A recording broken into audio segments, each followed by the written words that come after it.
What goes through an active shooter's mind? Let's talk about it.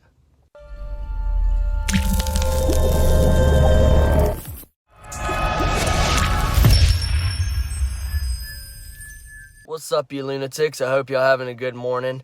I missed work today. I was sleeping, and then my boy called me. I was like, look, I got to get up in 2 hours. Hung up the phone. Couldn't fall back asleep. Finally did. Woke up an hour later after work. I was like, dang it, I'm not going in today. But hopefully my boss texts me because I don't have his number or anything like that. But I did call a lady, and she did tell me she was going to tell him. So hopefully he texts me and tell me what time to come in tomorrow so I have his number for backup. But let's get right into the video. That has nothing to do with this at all. In this specific video, we're going to be talking about school shooters in particular. Most time, the school shooter is somebody that you know or know of. They're not going to go to a school they don't know and shoot it up, you know, especially when they don't know the ins and outs of it. That's kind of dumb, to be honest with you. But most of the time, they either attended school there or they know like the school like the back of their hand. But most of the time, it's a school that they attended at one time, whether they're currently there or not there anymore. They were there at one point in time. Most of these shooters are pulling fire alarms now. I don't know, to cause confusion, to have you guys come in the hallways and they just lay you down. I don't know. But for some of y'all sit in the video and y'all are like, well, we thought when we heard the fire alarm go off, we thought it was either a senior prank or we thought it was just a regular drill. Even if it was a regular drill, why are you sitting on your ass? Get up out of that chair, get in single file line, leave the building with your class, have your teacher turn you around, everybody be quiet, and she does a head count, and y'all sit there and wait patiently until the principal tells you it's all clear to come back in the building. Why are you going to sit there like, oh, you know what I'm saying? Like, literally. Next time you hear a fire alarm go off, this is for middle schoolers and high schoolers. I can't really speak for kids. Okay, 3rd graders to 12th graders, because y'all are old enough to know this, okay? If I hear a fire alarm go off, automatically assume either the building's on fire or there's an active shooter in the building. Don't always leave it up to a drill. Might not be. Treat it like it's the real thing every time you hear a fire alarm go off, even if it's a drill.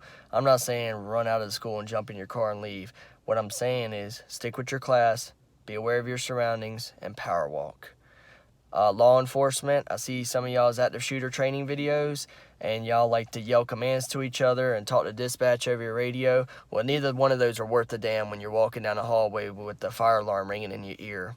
So the best thing for y'all to do is the sign language to each other, because 2 good things come out of that. 1, they're understanding your command, even if they're way over there. And 2, you're not giving the shooter away your location, because what if he has good hearing and he just heard you yell a command? He's going to know that you're over there. And the bad part is he knows the school like the back of his hand. You don't. So y'all are giving him that leverage, and he's going to go and play Pac-Man with y'all. And by the time y'all catch up to him, he's done more damage already than what he would have done if y'all wouldn't have gave yourself away. Don't give him that leverage, man. Don't. Every massacre and school shooting is pretty much premeditated. That means they think about it, they're meticulous, they go over the plan, they're like reading the blueprints and everything on it and trying to get it all together. It's not something they just do within like that. Most of the time it might be a few days, it might be a few weeks, it might be a year or so, but they're planning it out. And even if it doesn't go as planned, they still have a backup plan. You know what I'm saying? Don't let the shooters be the only one with the plan. You have a plan too. The shooters are going to start in the building they're most familiar with and what they have the most problem with. It might be the 400 building, might be the east wing, the west wing, the main building. They're going to start where they're most comfortable.